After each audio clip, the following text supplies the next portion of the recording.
So good evening and welcome to our discussion slash shiur tonight on issues that relate to Purim. And we're going to start off with thanking our sponsors. So today's Zoom shiur is sponsored number one by David and Ruth Zimmerman. It's to commemorate the yahrzeit of David's mother, Et Kasara Bas Yitzchak, Zechrona Livracha. So we thank you very much, David and Ruth, for the sponsorship. May the neshama have an aliyah from our words of Torah that we study here today. Thank you. Also, it is sponsored by Elita Wigoda and Shina Kazumd. It's to commemorate the yahrzeit of Elita and Shina's father, Gedalia ben Chaim Shmuel, Zechrona Livracha. So we thank you very much for the sponsorship, and may the neshama benefit from our words of Torah. The neshama should have an aliyah. So we're supposed to talk a little bit about the laws of Purim, and we will. We'll address a few of the laws, halachos, that relate to Purim. Last week we talked a little bit about the reading of the Megillah, the issue of the year, the Zoom, and we also touched a little bit about the fact that this year Purim's on a Friday creates a few challenges. We try to have an earlier meal simply because you want to have appetite for your Shabbos meal. So I recommended that you complete it 3 hours before Shabbos. That would be considered an ideal. And then there are the usual halachot that are reviewed. You're supposed to give mishloach manot, which are 2 edible foods, to one person. And yes, you can have an organization doing it for you if they are delivered on Purim. Matonos levyonim, gift to the poor, 2 poor individuals. You give them enough to purchase a meal. So that too could be done through a tzedakah fund, which we have one that operates at Bnei Torah. So you can forward your funds to the tzedakah fund. Fine. There's the mitzvah of the Sudas Purim. We touched a little bit about the question, does it have to be fleishiks? Is it a must? Is it an ideal? So that's something we did address. For those who do enjoy meat, obviously it's recommended to have a meal where you wash, where you have meat, where you drink a little bit of wine. And as mentioned, you're supposed to drink a little bit more than usual. So if usually on a Friday noon, you do not drink any wine, so perhaps you could drink a little bit and fulfill the mitzvah. What we're going to study here today is something that over the years I've talked about, and perhaps I would say every year I make a little bit of a reference to it. And it relates to Purim and Yerushalayim. Purim and Yerushalayim. This year, obviously, they have their unique Purim, the triple Purim, where the celebrations start on Friday, end on Sunday in Yerushalayim. And it is due to the fact that they can't have the Megillah reading on Shabbos, even though Shabbos is the 15th, and walled cities are supposed to read on the 15th. Nevertheless, at some point, the rabbis felt that it could create a problem. If you obligate everyone to read the Megillah on the 15th Shabbos, someone might carry it in a public domain. So therefore, they say, read it on Friday. So it elevates Friday, but nevertheless, in Yerushalayim, being that it's a walled city, the 15th, Shabbat, is the real Purim. However, it's a statement made in the Jerusalem Talmud that you cannot have a Purim meal if anyway you're celebrating Shabbos and it's a Shabbos meal. So therefore, delay the Purim meal to Sunday. And that's how they have the triple Purim in Yerushalayim. Our discussion regarding Purim and Yerushalayim will relate to the expanding or the expansion of the city. And the reason I really love this discussion is because it is uplifting. You know, you could study history from studying halacha. You really could. And for those who are a little bit in tune as they read halachic literature, and they like placing it historically, when was this said? Where was it said? What was the environment at that time? you could study a little bit of history by studying halacha. And sometimes by studying history, you could appreciate the halacha. If you study the history about the wine manufacturing in France in the 12th century, and you have a clear understanding of how it was done, as a result, you could appreciate the words of the great rabbis in France when they talk about the need on Chol HaMoed Sukkot to go ahead and do work, which usually you would not do on Chol HaMoed, but since wine production centered during that period of time, if they wouldn't do it then, they would lose out. So the history could clarify halacha, and halakha sometimes could clarify history. Usually, when we study Jewish history, it's quite depressing. We've gone through pogroms, we've been kicked out of countries, and we've gone through a lot of difficulty. The galut has been very, very bitter. And I would say the vast majority of halachic literature that teaches me about the history, it's not what I would call positive history. There is one area of halacha that is clearly uplifting, that relates to the expansion of Yerushalayim.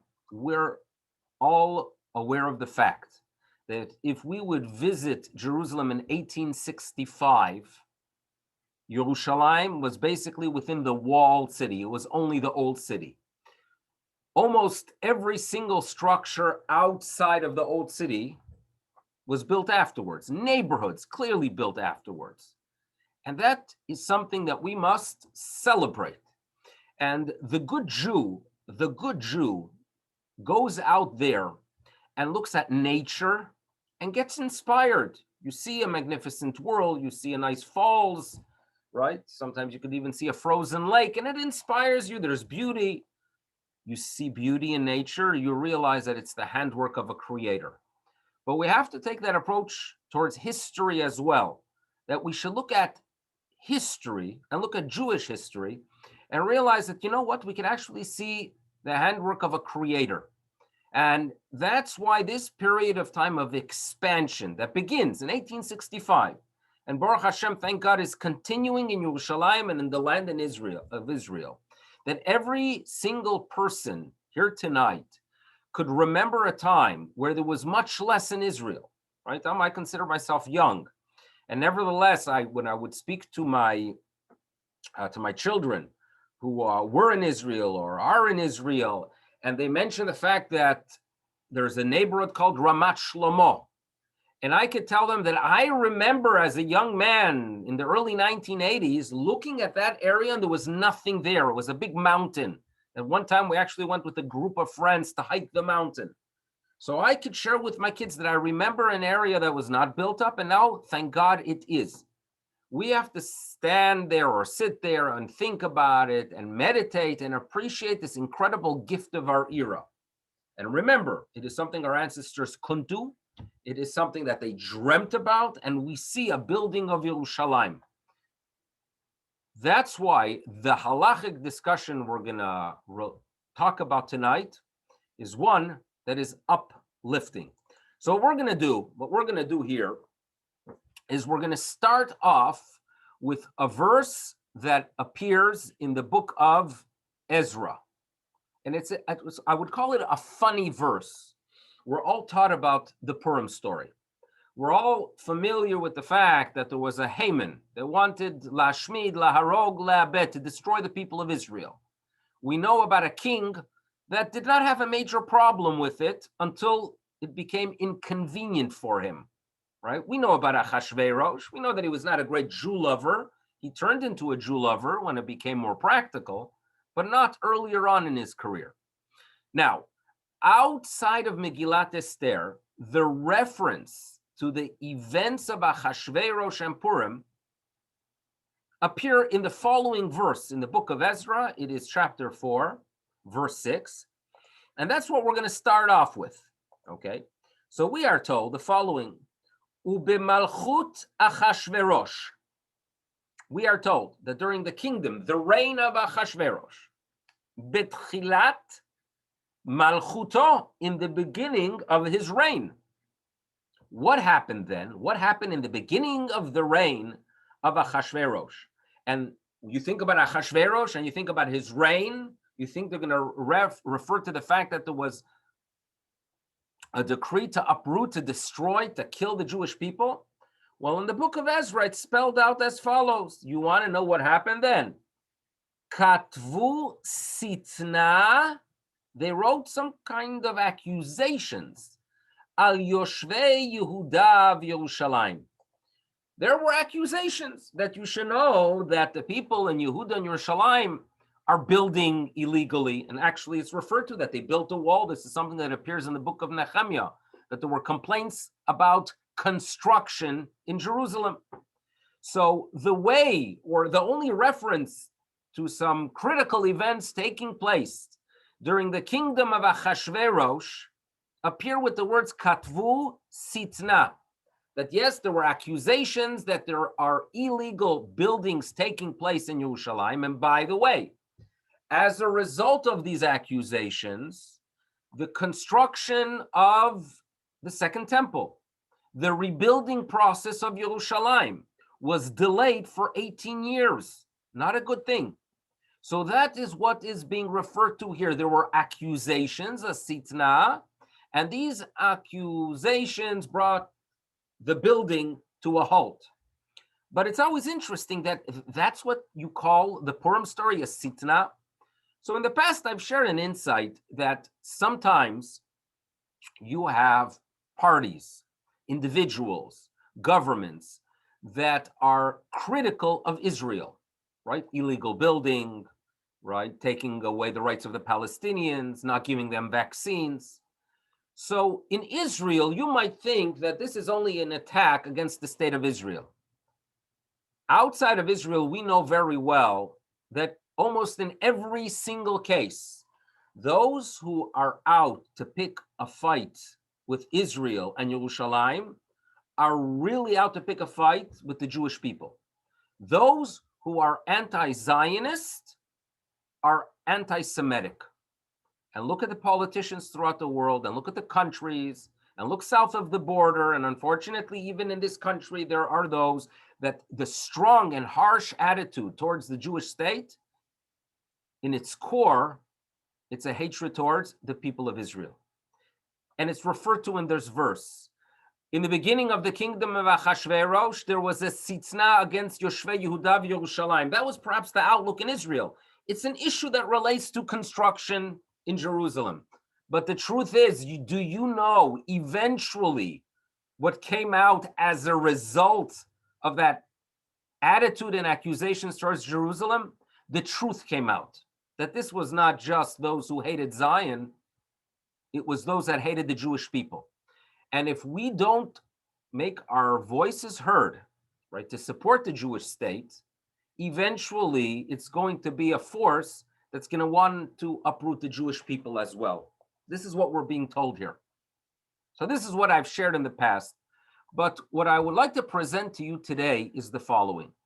The story of Purim begins with an accusation against the return to Israel, the building of Yerushalayim. Remember, in the days of Zerubbabel, they come to Israel, they begin the process of rebuilding, it's halted. Permission that was granted by Cyrus was put on ice, right? It was pulled back. They weren't able to move forward.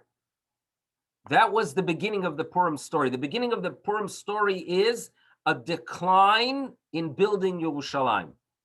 Do you know, looking through the halachic literature, and if I look through the halachic literature of the past 160 years regarding Purim that relates to new issues, the vast majority relates to the question of Yerushalayim. So it is quite fascinating for me that the story of Purim begins with an accusation and a halt of the building of Yerushalayim, and we are experiencing today growth of the Torah of Purim, magnificent Torah, magnificent analysis that's taking place with the building of Yerushalayim. And by the way, let me just share with you a midrash. I think it's a very, very important midrash. Every single Megillas Esther is identifiable with the Aseret Bnei Haman, right? Our poor Balkora, right, is going to have to read it in one breath. in one breath. He's already practicing now, taking deep breaths to go ahead and say the Aseret, the 10 children of Haman, in one shot. And every Megillah is identifiable because they are written in their own way. There's a controversy, are the letters supposed to be bigger or not bigger? We're all familiar with Aseret Bnei Haman. And the question a person should ask is, wait a second. Haman, right? Haman clearly, Haman clearly was a very evil person. I'll get back to that in a second. Haman, without doubt, was a very terrible person. But what exactly was the issue with his children? Right? What was the issue with his children? And it's more, we make more of a to-do about the hanging of the children than Haman itself. What did they do? Supportive of their father? Maybe more than that. So therefore comes this midrash and they tell us, V'talu et aseret bnei Haman. Do you want to know why the 10 children of Haman were hanging from a tree? Al asher katvu sitna al yoshvei Yehuda v'Yerushalayim. The midrash tells us, when we read in the book of Ezra that there were accusations against those in Israel, that they are building illegally, that they have no right for the land, they have no right to Jerusalem. Do you want to know who was behind that movement, the Sitna movement that we read in the book of Ezra? It was Aseret Bnei Haman. And so to the Midrash, another Midrash tells us, Betchilat Malchuto, in the beginning of the kingdom of Achashverosh, it started off with an accusation on Yoshvei Yehuda v'Yerushalayim. But eventually, do you want to know what it leads to? You know, those who start off with claiming that Israel has no right, right? The Israel, when you have the Bernie Sanders and you have Elizabeth Warren, right, who don't, who want to go ahead and prevent the Jewish people from claiming a right over Yerushalayim. You want to know what that leads to? Study history. Bisof Malchuto, at the end of his kingdom, that which started off with an accusation against Yerushalayim became a lahashmid, laharog, ulabed et kol hayudim. And I deep down believe that if you want to identify a good person, a good non-Jew, their attitude towards Israel is a litmus test, really. And you go to Israel, unfortunately not now, but in the future we'll go back there, and we're going to see tourists from throughout the world. And many of them, thousands upon thousands, every single day arrive there with an appreciation for the land. And it defines a good person. South of the border, a very big voice died yesterday, followed by the name of Rush Limbaugh. That in the US, everyone knows Rush Limbaugh. We as Jews have to have an appreciation for the man because he used his loud voice to promote support for Israel. He was extremely supportive. And the conservative movement, right, and its direction, he gets credit for it. Let's just keep that in mind. Those who are anti-Zionist deep down, in almost every single case, are anti-Jew, anti-Semitic as well. Now, if we talked about the halachot of the expansion, now it's time to actually start studying them. What am I referring to? The halachot of the expansion. So to begin our journey tonight, I want to take you to a specific location in Yerushalayim. For those of you who are familiar with the layout of the city, you'll have it a little bit easier than for others, but nevertheless, I'm going to take you to a very specific location. If you look at the picture here, if you look at this picture, I am in a neighborhood called Sharei Chesed. Sharei Chesed. I am looking down the street towards what's known as the Wolfson Buildings. The Wolfson Buildings are these 5 gigantic buildings that you see them as you ride by the Knesset. They're like the first American-style buildings, perhaps in Yerushalayim. I'm looking in that direction, that the Knesset is right here, the Wolfson Buildings are here, and I'm standing, I think the street is Keren Kayemet LiYisrael. To my right, there are 2 streets. To my right, there's going to be here 2 streets. Street number 1 is a street called Kahanov Street. I know well, as a child, as a 12-year-old, I lived on the other side There was a street called Hakalir. We lived here. So there's a street called Kahanov. Kahanov. If you walk down the block, and this is a very short block, like 4 houses, you get the street called Diskin Street. Kahanov, Diskin. Okay? So that's where we are. Here is Kahanov, and here is Diskin. As you know, in Israel, streets in specific neighborhoods are chosen for a reason. These are personalities that relate to the flavor of the neighborhood. And it is highly recommended when we get back there and you walk down the street and you have a few moments to meditate, read the plaques. It is a mitzvah. Read the plaques in Yerushalayim. Read the names of the streets. Find out more about the individual. It is so meaningful. It is so meaningful. So today we're going to talk a little bit about a Rabbi Kahanov, street number 1, and Rabbi Diskin. They are contemporaries. They don't always see eye to eye on issues, but we remember them, and that's how we start our journey. But let's also go into some halachic literature as well. There is a Mishnah. The Mishnah in Tractate Megillah tells us that you should know when the rabbis established this holiday called Purim, they want you to commemorate, but at the same time, they want you to remember something very important. You know, we Jews don't celebrate wars. It's not a Jewish thing. We Jews, as an ideal, we want peace. We want the world to recognize the higher being, right? Yakiru kol yoshvei tevel, that humanity should recognize we're here for a reason. We're not fans of war. It is necessary at times, very, very necessary, and a great mitzvah, right? The young soldier in Eretz Yisrael who's protecting the homeland, he might not recognize it every single day, but we know very well it is a great mitzvah, no question about it. Now, how does Judaism emphasize this idea that it is the peace that we celebrate and not the war? Well, on the 13th of Adar, as we read in the Megillah, the Jews were able to fight and uproot those who hated them, the Jew haters.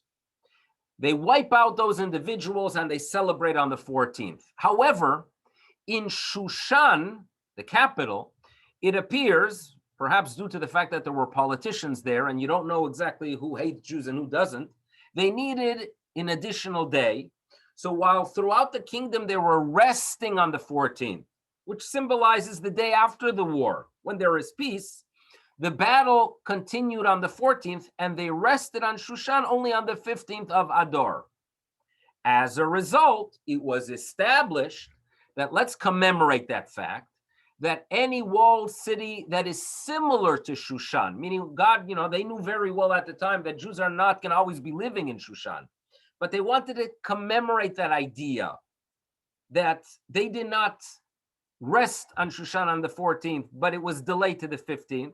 And they wanted us to remember that the main goal is the day after the war. That is what we celebrate.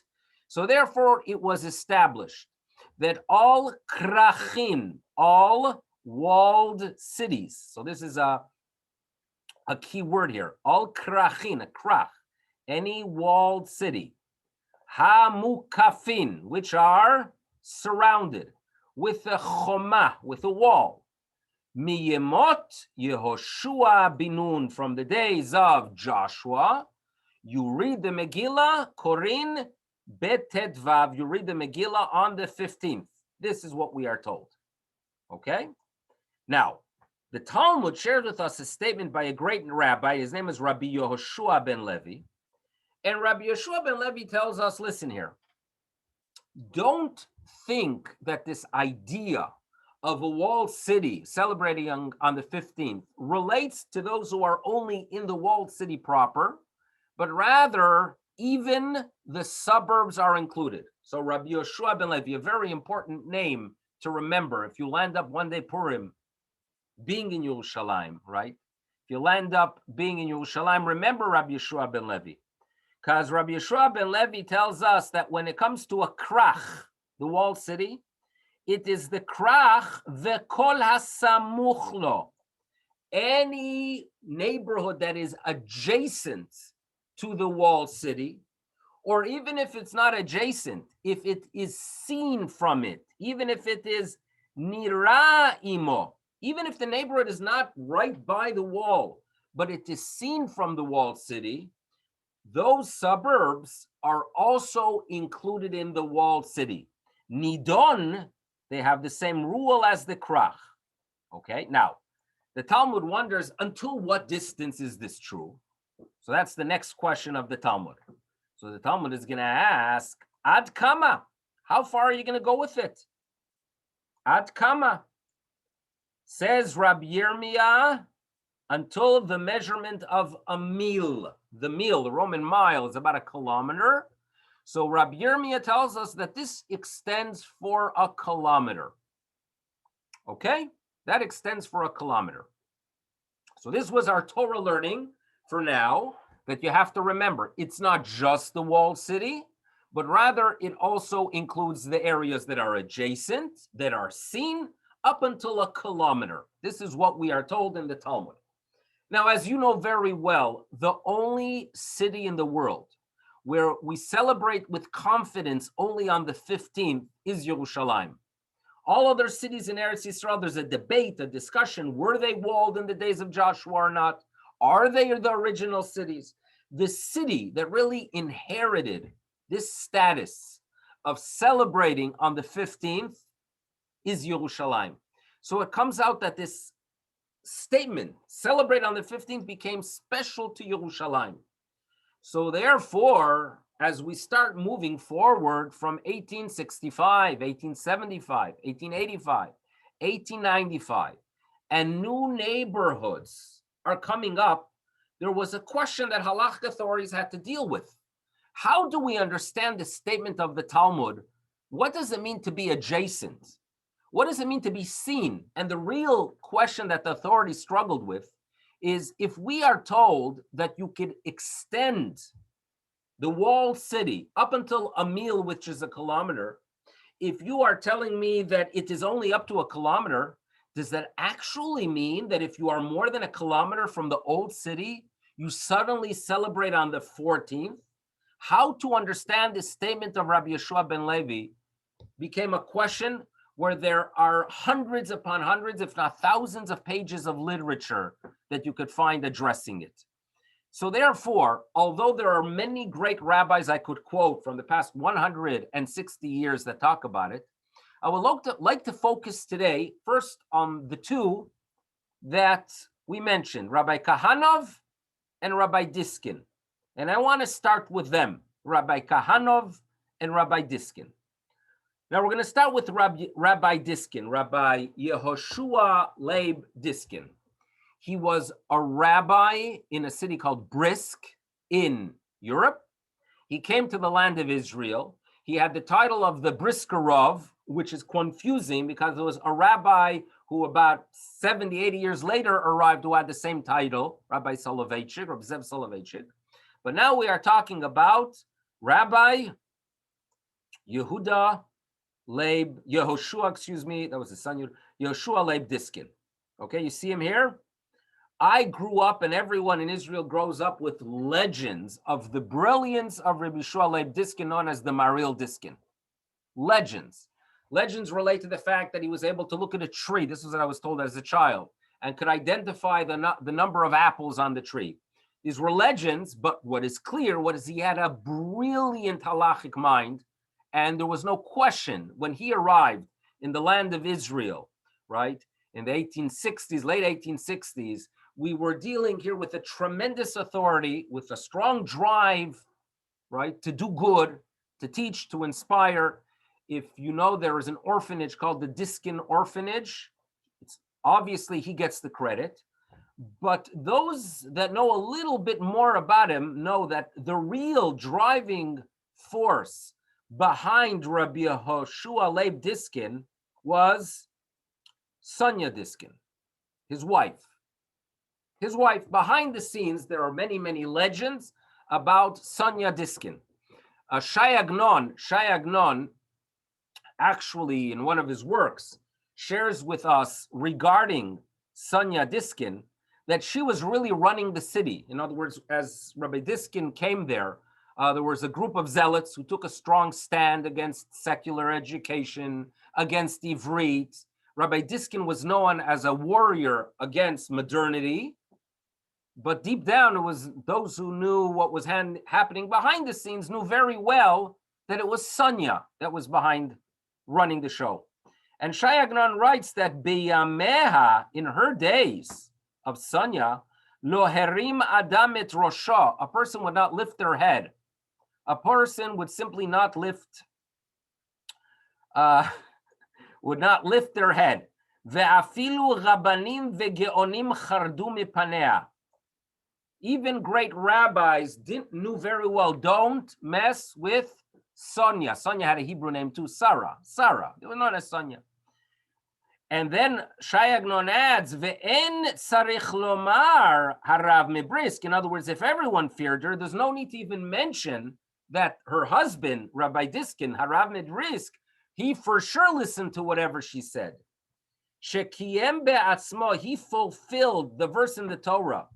The Maharil Diskin, Rabbi Yeshua Leib, the Rav Mebrisk fulfilled the pasuk, Kol asher tomar elecha Sarah, whatever Sarah says, shma bekola. This is what he fulfilled. That's a verse in the Torah where God says to Abraham, he wasn't sure what to do with Ishmael. Hashem says, listen to Sarah. So too, Maharil Diskin listened to Sarah. So I mentioned that detail, but there is obviously much more in a Gaon and Torah, fascinating individual. The shape and the flavor of Yerushalayim. He is among those figures that really established the old Yeshuv in many ways. So he's name number one. And I do ask you, if you ever land up on Diskin Street in Sharei Chesed by the Wolfson buildings, please stand there, look at the sign, meditate for a moment, and think about a personality, read up about him. That's the mitzvah you could do. Individual number two that we have to talk about is Rabbi Moshe Nehemya Kahanov. Less known, unfortunately, but he was the Rosh Mesifta, the head of the Eitz Chaim school, which was the school that everyone went through in the old Yeshuv.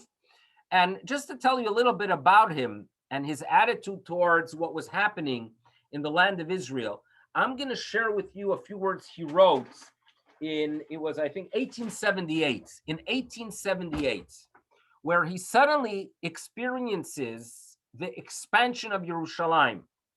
And he gets emotional. So he wrote this pamphlet called She'ali Shalom Yerushalayim, seek the welfare of Jerusalem.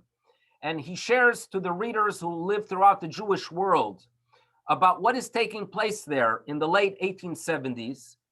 And he tells us that you should know some incredible things are happening.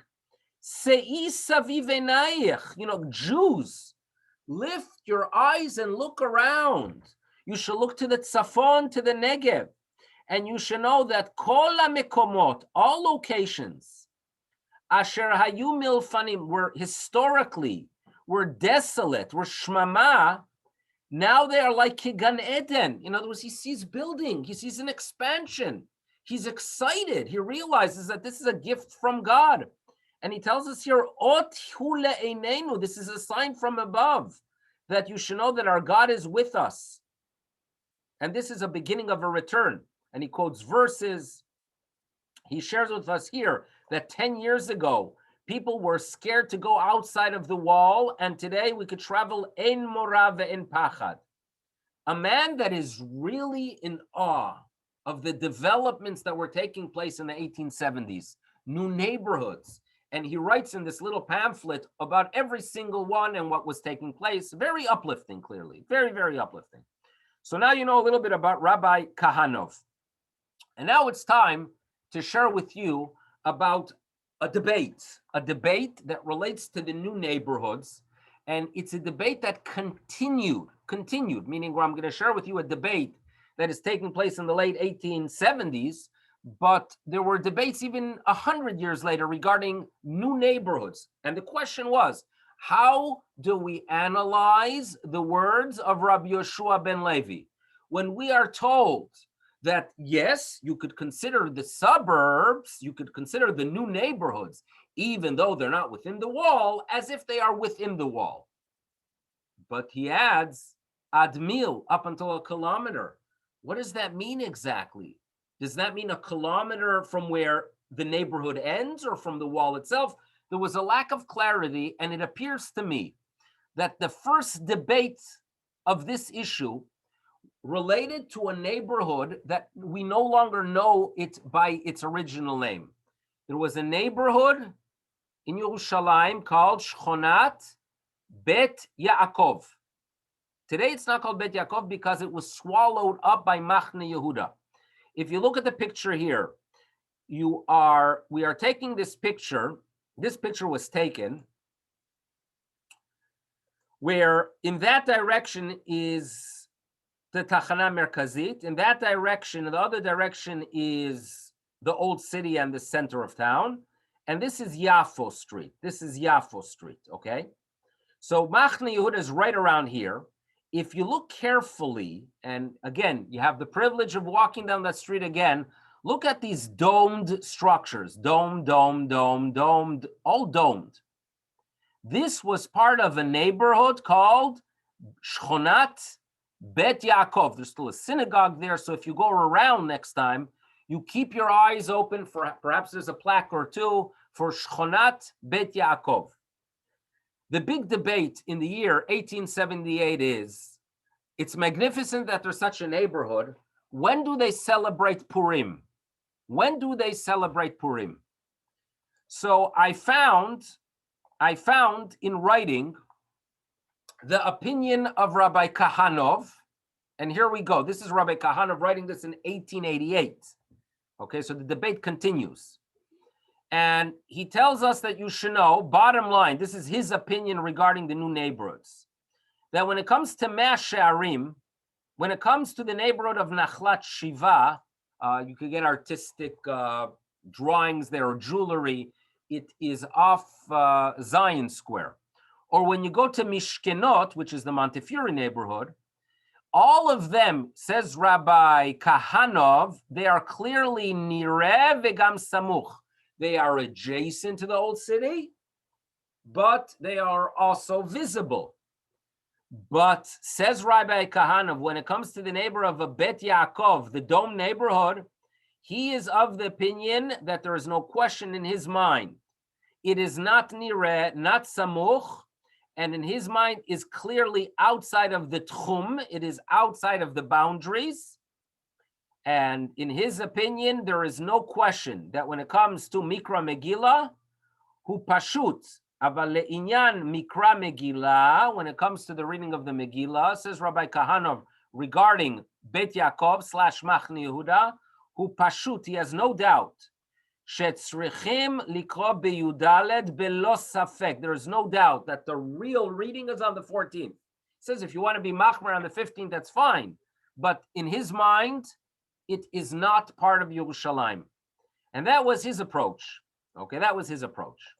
However, Rabbi Diskin had a different approach. If you see this drawing here that I have in front of you, this drawing relates to the laws of Shabbat.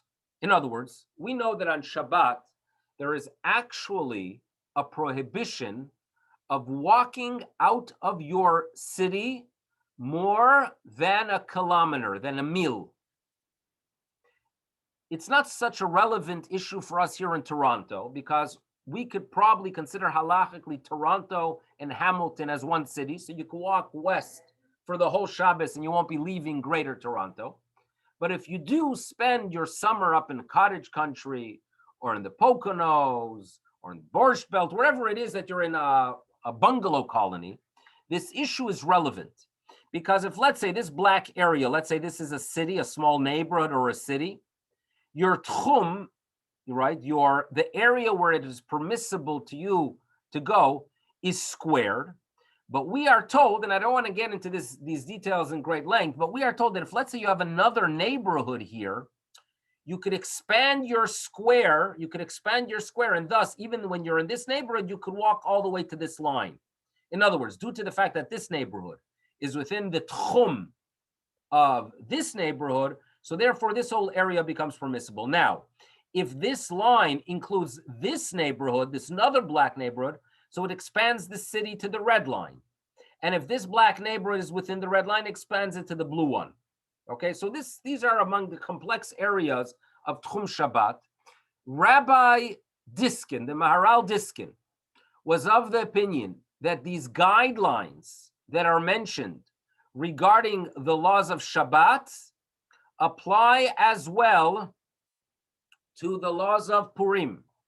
And therefore, once you have neighborhoods and that expands the old city, they are all considered part of the old city. So I'm going to quote here the words of the Maharal Diskin, excuse me.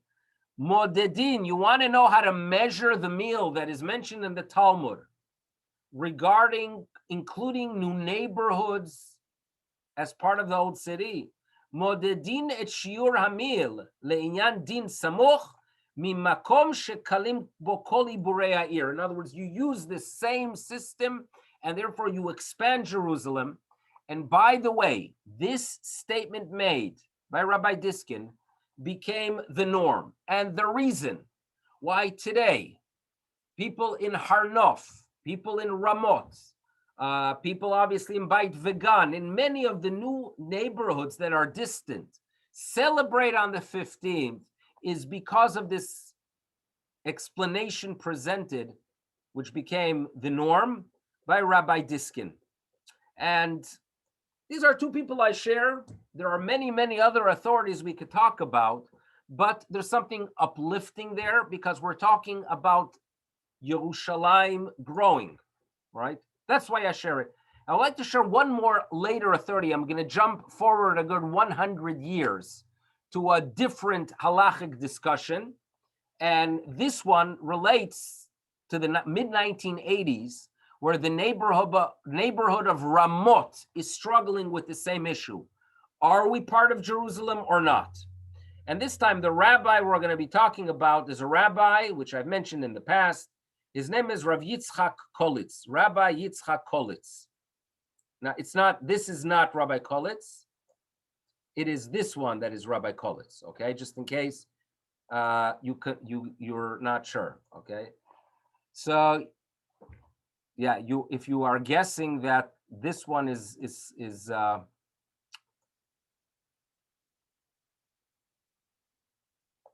yeah, this is me, by the way, okay?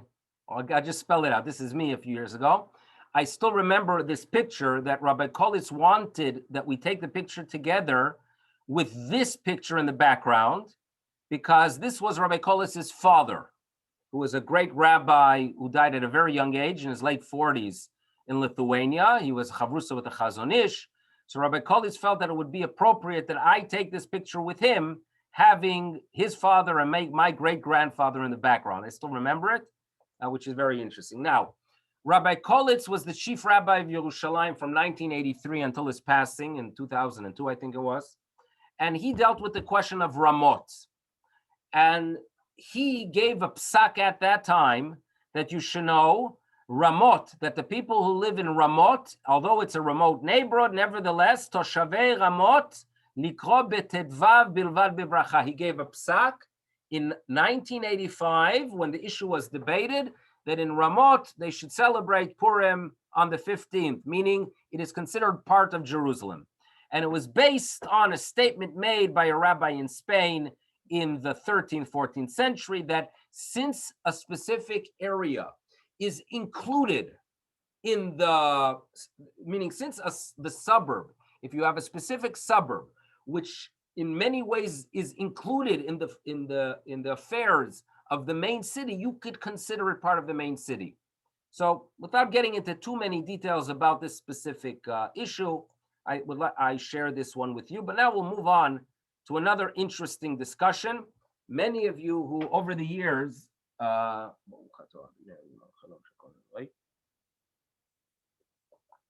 been here in shul probably heard me talking about this. But because I enjoy it, I think I'll share it with you one more time.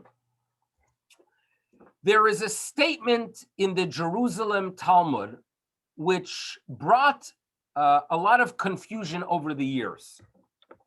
The statement in the Jerusalem Talmud says the following, that you should know, if you have a walled city, but charav hakrach, if it became a churban, desolate. So again, you have a walled city, but unfortunately there was a churban there. Now, what kind of churban is being referred to in the Jerusalem Talmud? V'na'aseh shel akum, it became a city where the non-Jews live there. In other words, you have a city that is walled, you have Jews there.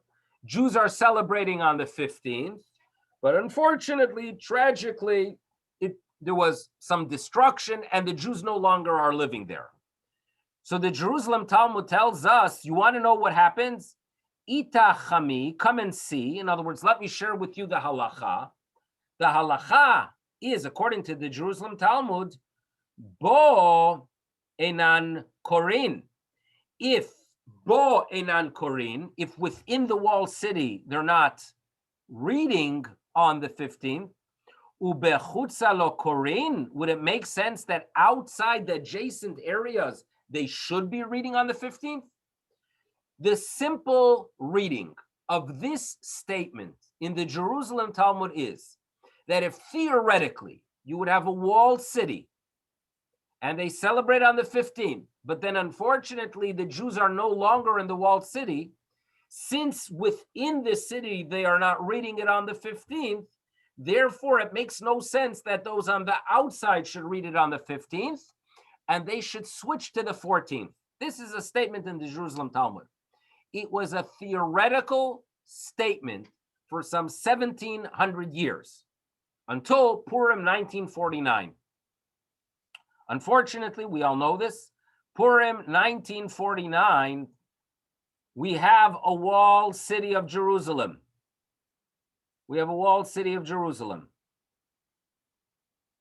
For years upon years, we have Jews living there. Finally, in the 1865, 1885, we have an expansion, and you have Baruch Hashem Jews living on the outside. Magnificent, right? Jews living everywhere. New neighborhoods. Beautiful. But then suddenly the Jordanians kick us out of Yerushalayim, and we have a situation precisely like the Jerusalem Talmud, where unfortunately, charav hakrach, no Jews in the krach. And the question was, Purim 1949, when do you celebrate your Purim in the new city of Yerushalayim due to the fact that we no longer have the old city? Are we going to switch to the 14th? And it was a panic. It was a major panic how to address this issue at the time. Luckily, what really saved the day was a reading of the Vilna Gaon. The Vilna Gaon had a reading of the Yerushalmi, of the statement of the Jerusalem Talmud, where the statement of Bo Enan Korin, Ubechutz ala Korin, was not as a question mark, but a statement. In other words, the Vilna Gaon understood that what the Jerusalem Talmud is telling us is that if theoretically it ever happens, even though within the walled city itself you're not reading it on the 15th, the adjacent areas could continue reading on the 15th. Bechutz lo korin. This is what the Gra here, if you look carefully, the Vilna Gaon tells us. Ve'efshar lefaresh Yerushalmi. It is possible to explain the Jerusalem Talmud that the Jerusalem Talmud is saying it as a pshitut, as a statement. Boinan korin aval bechutz lo korin. I feel that the Vilna Gaon's explanation was prophetic. In other words, the Vilna Gaon was pushed to explain the Yerushalmi that even if you would have such a situation, you continue reading outside of the walled city on the 15th.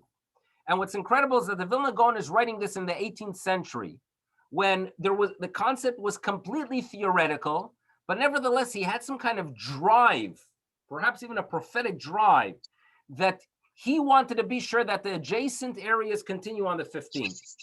And as a result, I'm just gonna mute everyone. As a result of that, when we move on, and this is the story which I've shared with you in the past, that the rabbis decided to address this major issue which was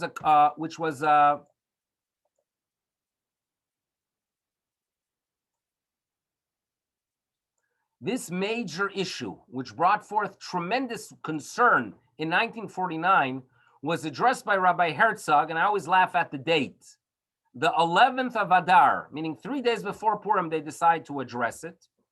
And he shares 3 reasons why they should continue celebrating Purim in the adjacent areas on the 15th. One of them was because of the explanation of the Vilna Gaon.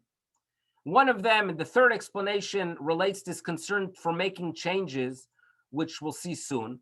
But then he also noted that there were rabbis in Yerushalayim who believed that historically the walled city expanded to this area as well. In other words, if you've been to an area called Har Zion, where they have the diaspora yeshiva and the Holocaust, one of the Holocaust memorials there, it's an area that is outside of the wall, but many archaeologists and historians and rabbis believe that it was once inside the wall. Even after the 1948 war, the Jewish state had control of that area. And therefore it was argued that although we don't have access to the old city, we still have access to an area that was historically part of the old city.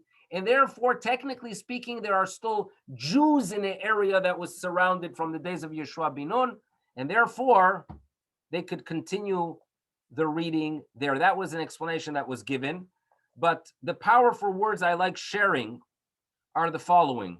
Rabbi Herzog writes that we simply cannot tell the people in Yerushalayim to change, to make a switch, a halachic switch, that although from 1865 until 1948, they were reading the Megillah and celebrating Purim on the 15th, to suddenly shift to the 14th. He says that would be too traumatic. And he tells us it's going to cause a head gadol ba'olam. It's going to cause this tremendous echo, or this tremendous statement throughout the world. And here we go. Ke'ilu, as if, chas v'shalom, God forbid, hitya'ashnu meha'ir ha'atika. In other words, 1949, there's a new Jewish state. Everyone is grateful. At the same time, there's a bittersweet reality.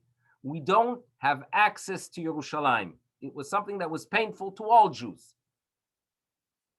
Rabbi Herzog is telling us that if you're going to make a change and say that from now on Purim celebrated in the new city on the 14th, we are detaching ourselves from the old city. And we are somehow indicating that we've lost hope from regaining the old city.